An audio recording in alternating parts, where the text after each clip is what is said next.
ఇక డీటెయిల్స్లోకి వెళ్తే మావోయిస్టు పార్టీకి మరో భారీ ఎదురు దెబ్బ తగిలింది. మావోయిస్టు పార్టీ రాష్ట్ర కమిటీ సభ్యుడు కొయ్యాడ సాంబయ్య అలియాస్ ఆజాద్ పోలీసులకు లొంగిపోయాడు. ఆయనతో సహా మొత్తం 37 మంది మావోయిస్టులు తెలంగాణ డీజీపీ శివధర్ ఎదుట లొంగిపోయారు.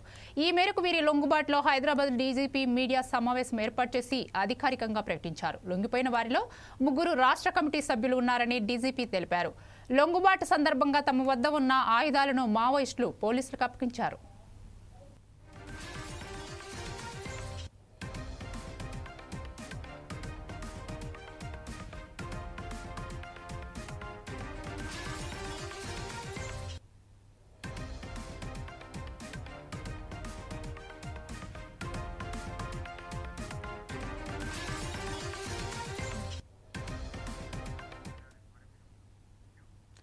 మావోయిస్టుల వద్ద నుంచి 303 rifles, G3 rifles, SLRలు, AK-47 rifles, భారీగా బెల్ట్లు స్వాధీనం చేసుకున్నారు. లొంగిపోయిన మావోయిస్టులకు రివార్డు నగదుతో పాటు మరికొన్ని వెసులుబాట్లు కల్పిస్తామని డీజీపీ వెల్లడించారు.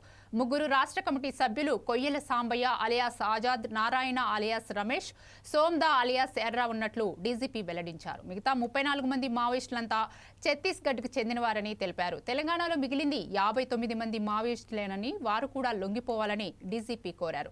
ఇక దీనిపై మరింత సమాచారం మా ప్రతినిధి వెంకట్ అందిస్తారు. వెంకట్, చెప్పండి. అంజలి, మావోయిస్ట్ పార్టీకి భారీ షాక్ తగిలింది. కొద్దిసేపటి క్రితం తెలంగాణ డీజీపీ శివధర్ రెడ్డి ఎదుట 37 మంది మావోయిస్టులు లొంగిపోయారు. వారిలో 25 మంది మహిళా మావోలు ఉన్నారు, 12 మంది పురుషులు ఉన్నారు. లొంగిపోయిన వారిలో మావోయిస్ట్ కేంద్ర కమిటీ సభ్యులు కూడా ఉన్నారు. అగ్రనేతలు వీరు. మావోయిస్టుల వద్ద నుండి 303 రైఫిల్స్, G3 రైఫిల్స్, AK-47, SLRలు, భారీగా బుల్లెట్లు స్వాధీనం చేసుకున్నారు. ఏదైతే పోలీస్ అమరవీరుల దినోత్సవం సందర్భంగా సీఎం రేవంత్ రెడ్డి చేసిన ప్రకటనతో మావోయిస్టులు బయటకు వచ్చారని డీజీపీ తెలిపారు. మొత్తానికైతే మావోల లొంగుబాటు ఏ రకంగా అయినా పర్వాలేదు, మావోయిస్టులు అన్ని విధాలుగా ప్రభుత్వం ఆదుకుంటుంది అని చెప్పారు. ఇట్లా మీడియా ద్వారా వచ్చినా పర్వాలేదు, ప్రభుత్వ ఉద్యోగుల ద్వారా వచ్చినా పర్వాలేదు, రాజకీయ నాయకుల ద్వారా కూడా వచ్చి లొంగిపోవచ్చని అని తెలిపారు. మావోయిస్టు పార్టీకి పరంగా విభేదాల వల్లనే వీరు లొంగిపోతున్నారు. అనారోగ్య సమస్యలు కూడా ఉన్నాయి. అంతా 50 సంవత్సరాల పైబడిన వారు.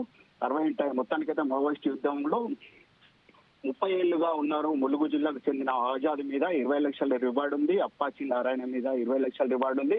మిగతా వారికి 25,000 చొప్పున ఇస్తున్నామని డీజీపీ తెలిపారు. 11 నెలల్లో 465 మంది మావోయిస్టులు లొంగిపోయారు. వీరిలో 59 మంది మాత్రమే తెలంగాణ చెందినవారు మిగిలి ఉన్నారని, ఆ 59 మంది కూడా వచ్చి లొంగిపోవాలని డీజీపీ చెప్తున్నారు. వచ్చే వారికి కూడా అన్ని రకాలుగా ప్రభుత్వం ఆదుకుంటుంది అని చెప్పారు. మొత్తానికైతే వారికి భద్రత కూడా కల్పిస్తామని చెప్తున్నారు. మొత్తానికైతే ఈ రోజు లొంగిపోయిన మావోయిస్టులు అంతా మహిళలు మాత్రమే, యువతులు ఉన్నారు. ఎక్కువ శాతం ఆ యువతులు మాత్రమే ఆకర్షణకు గురై, అది ఆదివాసీ మహిళలు ఉన్నారు, ఆదివాసీ మహిళలే వెళ్తున్నారు. మొత్తానికైతే తెలంగాణ నుండి ఎవరు కూడా మావోయిస్టు పార్టీ వైపు ఆకర్షితులు అవ్వడం లేదు, మావోయిస్టు పార్టీలో చేరడం లేదని గత కొద్ది రోజుల క్రితమే ఇంటెలిజెన్స్ నిఘా వర్గాలు కూడా చెప్పాయి.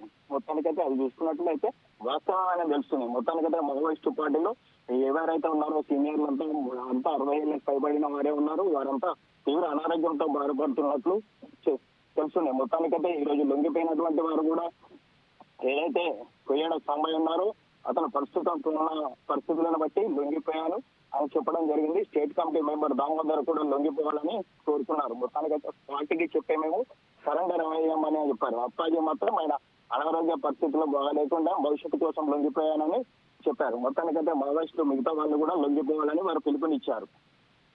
Right, thank you Venkat.